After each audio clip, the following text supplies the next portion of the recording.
Tous les employés craignaient l'épouse du millionnaire, jusqu'à ce que la nouvelle employée l'affronte. Sandrine Noël n'avait jamais imaginé qu'une gifle au visage changerait non seulement sa vie, mais aussi celle de celle qui l'avait frappée. Le manoir des Charpentiers s'élevait, imposant, sur la rue de la Paix, à Lyon, tel un château de pierre qui gardait des secrets derrière ses fenêtres en verre taillé. C'était une froide matinée de novembre, et Sandrine Noël montait les marches de l'entrée principale pour la première fois, tenant fermement sa petite valise à la main. À 32 ans, Sandrine avait travaillé dans plusieurs maisons élégantes de France, mais elle n'avait jamais ressenti le poids du silence comme dans cet endroit. La porte s'ouvrit avant même qu'elle ne sonne. « Vous devez être la nouvelle gouvernante », dit une femme d'âge moyen, portant un tablier impeccable et des yeux fatigués. « Je suis Marie, la cuisinière. Entrez vite. » Marie la guida à travers des couloirs tapissés de tapis persans, jusqu'à un salon qui ressemblait davantage à un musée. Des lustres en cristal pendèrent du haut plafond, et des tableaux de maîtres français ornaient les murs recouverts de papier peint doré. « Quelques règles de base, » murmura Marie tandis qu'elle marchait. « Quand Madame Charpentier est à la maison, évitez de faire du bruit. Ne la regardez pas directement dans les yeux. Et surtout, ne la contredisez jamais. » Sandrine fronça les sourcils. « Pourquoi tant de précautions ?» Marie s'arrêta et se retourna, le visage tendu. « Parce que les 3 derniers employés qui ont travaillé ici sont partis en pleurant, et l'un d'eux a dû aller à l'hôpital. » Avant que Sandrine ne puisse poser d'autres questions, le bruit de talons hauts résonna dans le couloir. Marie pâlit. « Elle arrive. Baissez la tête et ne dites rien. » Isabelle Charpentier surgit comme une tempête vêtue de soie noire. À 38 ans, c'était une femme d'une beauté glaciale, avec des cheveux blonds platine, noués en un chignon parfait et des yeux bleus qui coupaient comme des lames. Sa robe Chanel coûtait plus que le salaire annuel de Sandrine. « Alors, c'est vous la nouvelle » dit Isabelle, tournant autour de Sandrine comme un prédateur. « Marie m'a dit que vous avez de l'expérience. »« Oui, madame.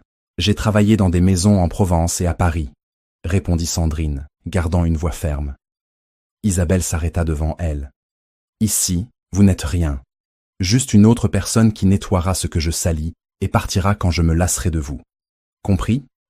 Sandrine sentit son sang bouillir, mais elle prit une profonde inspiration.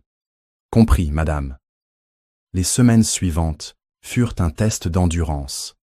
Isabelle trouvait des défauts à tout.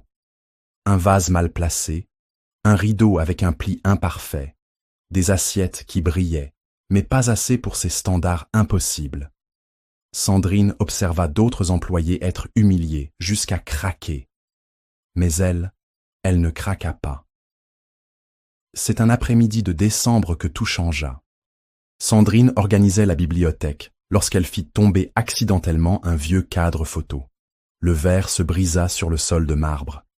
Isabelle apparut comme invoquée par le bruit.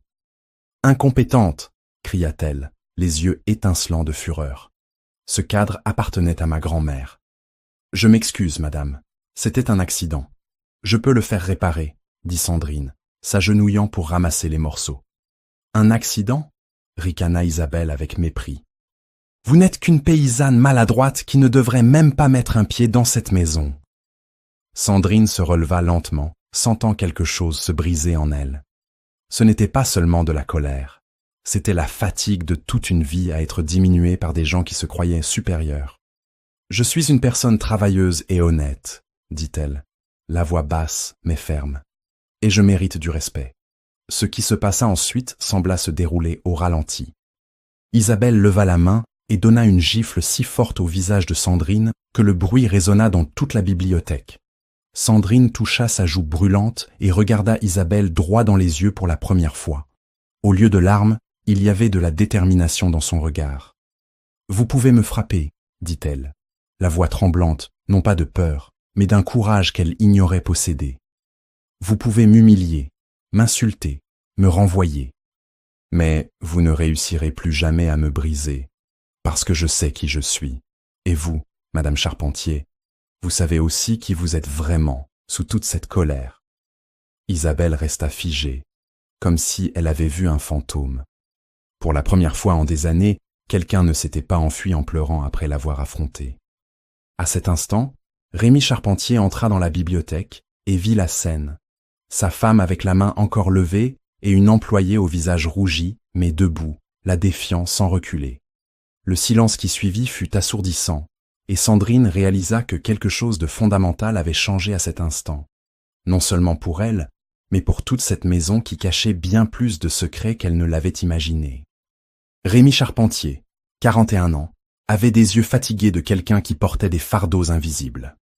Lorsqu'il vit la scène dans la bibliothèque, quelque chose remua dans sa poitrine.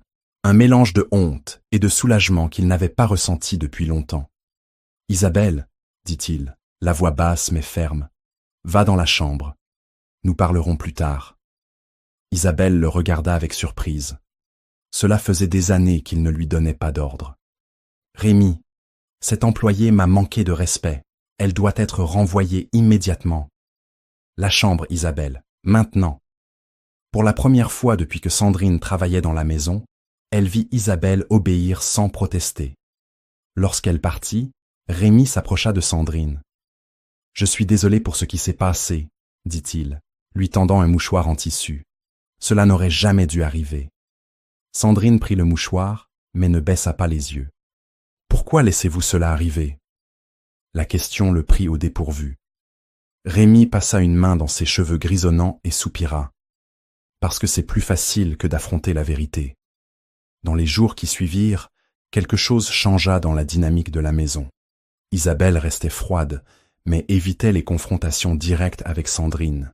Et Rémi, qui remarquait à peine les employés auparavant, commença à apparaître dans la cuisine pour discuter. C'est lors d'une de ces conversations que Sandrine découvrit la vérité. « Elle n'a pas toujours été comme ça, » dit Rémi, remuant distraitement le café que Marie lui avait servi. « Quand nous nous sommes mariés, il y a 15 ans, Isabelle était différente. Elle riait beaucoup. Elle rêvait d'avoir des enfants. Que s'est-il passé ? Demanda Sandrine doucement. Rémi resta silencieux un long moment. Nous avons perdu 3 bébés. 3 fois elle est tombée enceinte. Et 3 fois, il ne put terminer sa phrase. Après la dernière fois, elle a changé. La douleur s'est transformée en colère. Et la colère est devenue ce que vous voyez aujourd'hui. Sandrine sentit son cœur se serrer. Elle commença à comprendre qu'il y avait une personne profondément blessée derrière cette femme cruelle. « Et vous ?» demanda-t-elle. « Je me suis plongée dans le travail. J'ai construit un empire financier, mais j'ai perdu ma femme dans le processus. Je pensais que si je gagnais assez d'argent, si j'achetais des choses assez belles, elle redeviendrait heureuse. Mais elle ne l'est pas redevenue. Non. Et je suis devenu un lâche qui préfère partir en voyage d'affaires plutôt que d'affronter ce qu'est devenu notre maison. » Sandrine observa cet homme puissant révéler sa vulnérabilité et ressentit une compassion qu'elle n'attendait pas. « Dis-moi de quelle ville et quel pays tu regardes cette vidéo. Je lirai tous les commentaires. » C'est cette même nuit que Sandrine prit une décision qui changerait tout. Au lieu d'éviter Isabelle, elle alla la chercher. Elle la trouva dans le jardin d'hiver, assise seule parmi les orchidées, regardant dans le vide. « Madame Charpentier, » dit Sandrine, s'asseyant dans un fauteuil à côté sans demander la permission. Isabelle se tourna, surprise. « Que voulez-vous ? Je veux comprendre pourquoi une femme qui a été heureuse choisit de rendre tous ceux autour d'elle malheureux aussi. » Les yeux d'Isabelle se remplirent de larmes qu'elle refusait de laisser couler. « Vous ne savez rien de moi. Je sais que vous avez perdu des bébés. Je sais que cela vous a détruite. Et je sais que la douleur ne justifie pas la cruauté, mais elle l'explique. » Isabelle resta silencieuse, les mains tremblantes. « Ils devaient s'appeler Henri, Sophie et Gabriel, » murmura-t-elle enfin. « J'avais déjà choisi leur nom. J'avais déjà décoré la chambre. Et quand ils sont partis, vous vous êtes convaincu que vous ne méritiez pas d'amour. » Isabelle éclata en sanglots, et pour la première fois en des années, elle permit à quelqu'un de voir sa douleur. « Comment le savez-vous ? Parce que moi aussi j'ai connu des pertes, et moi aussi j'ai parfois choisi la colère plutôt que la guérison. » Cette nuit-là, pour la première fois en 15 ans, Rémi et Isabelle parlèrent vraiment. Sandrine les observa depuis le couloir, voyant 2 étrangers se retrouver lentement. Ce ne fut ni magique ni instantané. Isabelle avait encore des jours difficiles, et Rémi se réfugiait encore dans le travail lorsque les émotions devenaient trop intenses. Mais quelque chose avait fondamentalement changé. Ils étaient prêts à essayer. Des mois plus tard, lorsque Sandrine annonça qu'elle quitterait la maison pour lancer sa propre entreprise de conseil domestique, Isabelle la surprit. « Merci », dit-elle, regardant Sandrine droit dans les yeux pour la première fois. « Pour ne pas avoir fui quand j'avais le plus besoin que quelqu'un reste. » Rémi sourit, ce que Sandrine l'avait rarement vu faire. « Vous nous avez appris que parfois, la personne qui teste le plus nos limites est celle qui a le plus besoin de notre compassion. » Sandrine les serra dans ses bras, sachant qu'elle avait planté une graine qui continuerait de grandir bien après son départ. Parfois, affronter quelqu'un ne consiste pas à gagner une guerre. Il s'agit de montrer que sous l'armure la plus lourde, il y a encore un cœur qui a besoin de guérir.